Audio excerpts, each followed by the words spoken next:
노화의 시간을 거꾸로 돌리는 줄기세포.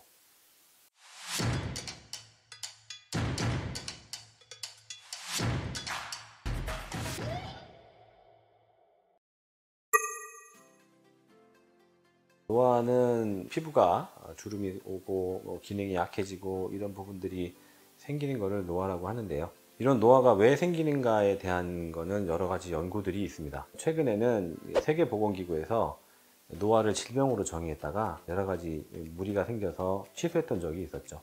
간단하게 설명하자면 우리 몸의 모든 것들이 기능이 점점 쇠약해지는 것을 노화라고 할 수 있을 겁니다. 노화가 생기는 원인에 대해서는 여러 가지 이론들이 있는데요. 그 중에서 가장 가능성이 높다고 판단하고 있는 것은 세포 노화설입니다.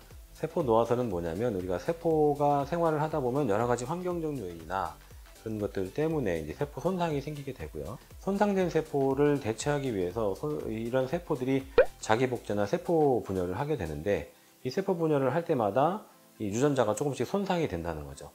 유전자가 손상이 되게 되면 새로 생긴 세포들은 그 기능을 제대로 잘 발휘를 하지 못하기 때문에 그게 반복되다 보면은 결국은 이 세포가 완전히 기능을 잃어버린 좀비 세포라고 하는 세포로 바뀌게 될 수 있습니다. 이런 좀비 세포들이 자꾸 조직에 늘어나게 되면 조직의 기능이 떨어지게 되는 거죠. 물론 세포 분열도 잘 안 될 거고요. 그래서 연구에 의하면 이런 노화가 많이 진행된 기관에서는 이런 좀비 세포의 수가 많이 늘어나 있었다고 합니다. 즉 이들 좀비 세포가 늘어나는 게 이제 노화라는 뜻이죠. 물론 이런 그 유전자의 손상이나 노화를 막기 위한 그런 대책은 있습니다. 우리 몸의 유전자에 보면 텔로미어라고 해서 이 유전자의 양쪽 끝에 모자처럼 이렇게 씌워져 있는 그런 보호하는 구조물이 있습니다. 이 구조물들이 이 유전자의 손상을 이제 방해를 해서 억제를 하는데, 이 문제는 이게 분열을 하면 할수록 이 텔로미어가 짧아진다는 거죠. 그래서 혈액 검사를 해보면 이 텔로미어의 길이를 얼마나 짧아졌는지 알 수 있기 때문에 우리 몸의 노화가 얼마나 왔는지를 판별하는 데 도움이 될 수 있습니다. 근데 불행히도 아직은 이 텔로미어 검사는 의료보험의 적용을 받지는 못하십니다. 줄기세포는 이런 노화를 억제하는 데 여러 가지 작용을 해서 도움을 줄 수 있는데요. 줄기세포는 이런 노화를 억제하는데 기능을 잃거나 손상된 조직을 복구할 수 있습니다. 손상된 세포를 스스로 대체할 수 있고요. 조직의 손상을 촉진하는 염증을 억제할 수 있고, 유전자 손상을 일으키는 활성산소를 억제할 수 있습니다. 또한 면역체계와 상호작용해서 질병을 억제할 수 있습니다. 그러나 불행히도 줄기세포는 나이를 먹으면서 그 능력이나 분화능이 감소가 됩니다. 그래서 우리가 이 줄기세포의 능력이나 숫자를 늘려주거나 강화시킬 수 있다면 이 노화를 억제하는 데 큰 도움이 될 수 있을 겁니다. 네, 역노화란 우리가 노화를 되돌리는 것을 말하는데요. 앞서 얘기했던 이 줄기세포의 기능이 줄어들면서 노화가 더 진행할 수 있기 때문에 우리가 이 줄기세포의 숫자를 늘려주거나 기능을 강화시킬 수 있다면 우리가 역노화도 가능하다고 봅니다. 줄기세포를 늘릴 수 있는 방법은 첫째로는 우리 몸속에 있는 줄기세포를 그 자체로 활성화시키거나 강화시킬 수 있는 방법이 있겠죠. 그런 방법은 이제 약물이나 이런 것들을 사용할 수 있는데 아직은 명확하게 그 효과가 증명되지를 못했습니다. 다른 방법으로는 우리가 외부에서 우리 몸 안으로 줄기세포를 넣어주는 방법이 있을 텐데요. 이때 줄기세포를 얻는 방법은 환자의 몸에서 줄기세포를 뽑아서 얘를 늘려서 다시 넣어주는 방법이 있겠고요.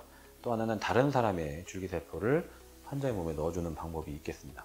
마지막으로 한 가지 더 방법이 있는데, 그거는 환자의 몸 바깥쪽에 있는 피하지방을 이용하는데요. 피하지방에 있는 이 줄기세포가 많이 들어있습니다. 그래서 이 피하지방에 있는 줄기세포를 뽑아서 우리 몸속에 넣어주는 방법, 이렇게 세 가지 방법이 있겠습니다. 현재까지는 이 외부에서 줄기세포를 환자에게 충분히 넣어주는 게 가장 좋은 방법이기는 한데 어려움이 많이 있습니다. 그 이유는 외부에서 우리 몸에 줄기세포를 넣어줬을 때 이게 거부 반응을 일으키지 않아야 되는데요. 그러려면 이 세포에다가 몇 가지 처리를 해야 되게 되는데, 그 과정 중에서 세포가 변질되거나 여러 가지 다른 질병을 일으키는 바이러스에 감염되거나 하는 문제도 생길 수가 있습니다.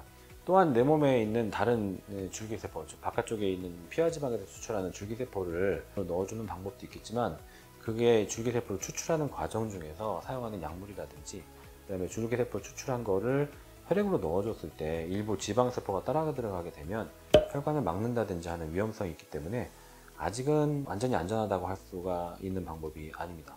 가장 안전한 방법이라 한다면 환자의 혈액에서 줄기세포를 뽑아서 얘를 활성화시켜서 다시 환자한테 넣어주는 그런 방법이 현재로서는 가장 안전하고 큰 문제가 없는 방법이라고 할 수 있겠습니다. 우리 혈액 내에는 줄기세포가 분명히 존재를 합니다. 근데 그 수가 많지 않고 일반적으로는 비활성화되어 있기 때문에 그냥 사용하기 좀 어렵습니다. 그래서 우리가 이 혈액을 충분히 뽑아서 그 혈액을 원심 분리를 시켜서 줄기세포를 얻게 되는데, 이 원심 분리를 할 때 일반적인 그냥 원심 분리로 하게 되면 줄기세포가 모두 파괴돼 버립니다. 그래서 특별한 방법으로 이 줄기세포를 원심 분리를 해야 하고요. 그렇게 얻은 줄기세포를 분리를 할 때 특정 파장의 LED를 쏴주면 이 줄기세포가 활성화될 수가 있습니다. 그래서 이 활성화된 줄기세포를 충분히 추출을 해서 이 추출된 거를 우리 몸속에 넣어주게 되면 이 줄기세포가 들어가서 이제 일을 하게 되겠죠.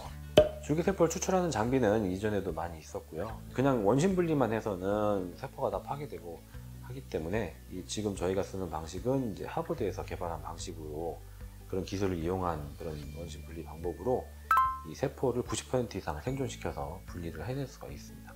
분리돼서 우리 몸속에 들어간 줄기세포는 호미 이펙트라고 해서 자기가 알아서 우리가 손상된 조직을 찾아서 들어가게 됩니다. 그러면 들어간 줄기세포는 그 안에서 엑소좀이라든지 이런 걸 분비하면서 그 조직의 세포로 변화돼서 세포를 수리하게 되죠. 사실 저도 처음에 이런 방식을 들었을 때는 그냥 내 피 속에 있는 거 뽑아서 그냥 돌려서 다시 나한테 넣는데 무슨 효과가 있을까라고 생각을 했었는데, 한번 직접 받아보니까 그날부터 뭔가 몸에 변화가 생기는 것이 굉장히 신기했었습니다. 이런 줄기세포는 사실 한번 받았을 때 이게 평생 가면 좋겠지만, 불행히도 이 줄기세포는 들어가게 되면 소모가 되는 그런 소모성이기 때문에 주기적으로 받으시는 게 효과가 많이 나타날 수 있습니다. 장수하는 건 우리 모두의 꿈일 겁니다. 근데 사실 더 중요한 거는 건강하게 오래 사는 것이겠죠. 그러기 위해서는 우리 몸속에 있는 이 줄기세포라는 선물을 잘 활용을 해서 유지를 한다면 건강하게 오래 사는 것도 먼 미래의 일은 아닐 겁니다.